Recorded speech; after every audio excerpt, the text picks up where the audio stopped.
Hey yo guys, welcome to the second edition of Listed. So today's Listed will be about the top 20 greatest heels in all of wrestling. And just before we start, it's great to talk to Mark P again. Happy he had a great trip, so can't wait for his new vids to come out. Alright, so we'll just about get into the top 20 heels while I get a drink of water. Alright. Heel number 20 on the list is the mighty Yokozuna. Now Yokozuna gets on this list because he was the top heel of the WWE from 93 to about 95. Maybe about 94. He was only a top heel for about a year, but he had some great runs with some great matches with Bret Hart and Lex Luger, as much as I hate Luger. But still, he had some, and once he lost the title for the second time, he pretty much fell off the face of the earth and got heavy. And he also had some good moments as a face, but this is the top 20 heel countdown, so let's try to stick to that. So Yokozuna, heel number 20. Heel number 19 is Andre the Giant. Now Andre gets on this list because, well, his heel turn is one of the more memorable ones, when he turned heel on Hulk Hogan in the title match. But really, after WrestleMania 3 and his thing with Hogan, he also fell off the face of the earth. I mean, he had some great moments with Jake Roberts, but that's about it. And the Colossal Connection, I mean, at least they gave Andre the tag titles. He got a title belt under his waist. But still, Andre gets in at 19, and he was just great. I mean, his career was more of a face. That's why he gets in here. Very short-lived. Andre was fantastic. So Andre the Giant, number 19.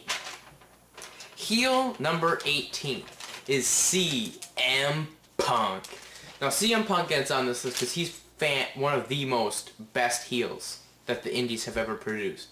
CM Punk in IWA, when he just talks about that he's straight edge, that means he's better than you. And in Ring of Honor, where I ran into the CM Punk in the indies. So he was awesome, and as a matter of fact, he signed his WWE contract on the Ring of Honor title, so how much more heelish can you get? I mean, he only gets at this spot just because it was the indies. If he was up in the like WWE or TNA, he'd been more fantastic, and his just promos are awesome as a heel. So, and the stupid thing with the new breed puts in a little bit there. But anyway, 17. Heel number 17 is Nikolai Volkoff. Now Volkoff is the second of like a lot of the heels that get on here about the anti-American thing. Volkov was one of the better anti-American heels. I mean, all he really did to piss the fans off was bring out his Soviet flag and just sing the Soviet anthem. I mean, he didn't have to do anything really other than that. And he gets at this because he did lack in the ring and the promo ability. I mean, thank God he had Freddie Blassie and Slick with him for a while, and then he had a stupid face run, but he was a good heel, and he just pissed the fans off by singing the Soviet Union national anthem, and the Bolsheviks were kind of stupid. So anyway, Nikolai Volkoff, heel 17. Number 16 is Jeff Jarrett.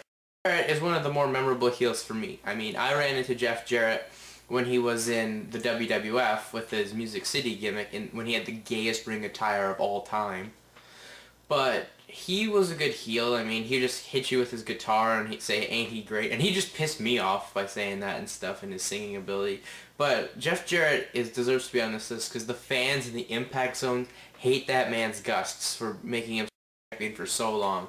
I mean, I hated him for making himself champion when Impact got on national television, pretty much on basic cable for North American people. So that's why I hate him. I mean, and he's damn talented in the ring. But still, Jeff Jarrett gets in here because he's pretty much more recent. But still, gotta put Jarrett on this list. Jeff Jarrett, number 16. Number 15 is Edge is one of the best heels the WWE has produced since the turn of the E. I mean, their best heel they pretty much did produce was Muhammad Hassan, but he just doesn't get to be on this list because way too short of a run in his wrestling. But that's not his fault. But anyway, back to the countdown here. Edge gets on here for the moments he's had. I mean, he's like owned everyone. His matches with Mick Foley at WrestleMania 22 were fucking awesome. The hardcore. Him costing Cena the title at One Night Stand was damn good. Him beating down Flair with the concertos and in the ladder match was awesome. And him winning the Money in the Bank and stuff. I mean, he had a good feud with Shawn Michaels as a heel. So, come on, give Edge his props. Edge, number 15. Chris Jericho ranks in at number 14 on our list, ladies and gentlemen, because Chris Jericho had a uniqueness of a heel. I mean, he would be a heel, but still make the face fans and the casual fans laugh whatever he said. I mean, Jericho's moments when he was in WCW as the heel with his Cruiserweight title run were just fantastic. Like, I know most people have seen his introduction at Slamboree 98 for the Cruiserweight International Battle Royal. And his feud with Dean Malenko, I believe he had one with Eddie Guerrero, but in WWF, he had a great heel run when he was World Heavyweight Champion with Triple H. I mean, just fucking sweetness right there.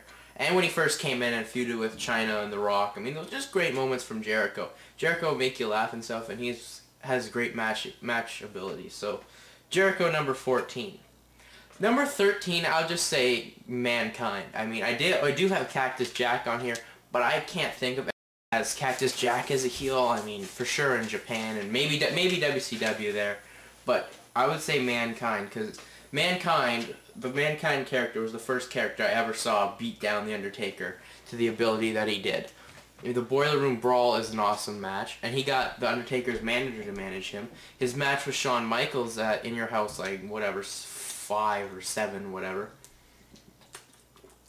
Fucking brilliant. And he had another good match that I'm thinking of right now. I'm not thinking of now. I just lost it. But still, Mankind was awesome, and I hated his finisher, and his promos would just scare the crap out of me when I was freaking 6, man. He would just creep me out with calling Goldust his mommy. Ugh. Whatever. That's what would make Mankind get on this list. So Mankind is number 13. At number 12, between the original Sheik and Abdullah the Butcher. The original Sheik and Abdullah the Butcher get on here because, well, of their brutality factor and their match types. I mean, Sheik gets on here for sure because he threw fire in people's face, and he was just so sadistic, and oh my god, he just pissed the fans off in pretty much Detroit because he ran that promotion. And Abdullah the Butcher is another brutal man. I mean, he would train pretty much by eating live chickens and pulling the feathers off of them and stuff. And his heel runs, like, oh my god, his matches with Dusty Rhodes, legendary. So, Abdullah the Butcher and the Sheik come in at number 12. Heel number 11 is Jake the Snake Roberts. Jake Roberts gets on this list because, first of all, when he comes into the WWE, is one of the most, like, best heels they have because of his promo ability, not having to yell and stuff. And his matches, like, when he DDT'd Ricky Steamboat on the floor, that had never been seen before, and, like, it led to a good little feud there before Steamboat left. And then he has a damn good feud with Randy Savage. I mean, even though that's years later, still a damn good feud with the Cobra biting him. And the whole Trust Me thing was just awesome. Fuck, that was a great feud. And he slapped Elizabeth. For that time period, I mean, oh my god. That was something you'd never seen before. And Gorilla Monsoon also made that, but whatever. Jake Roberts has to be on here. Just because of his DDT and his feuds with Ronnie Garvin in the NWA Georgia Championship Wrestling. Awesome. So Jake Roberts, number 11. So we've gone from 20 to... So I'll be back for the top 10 heels, and I'll see you in a sec. Peace.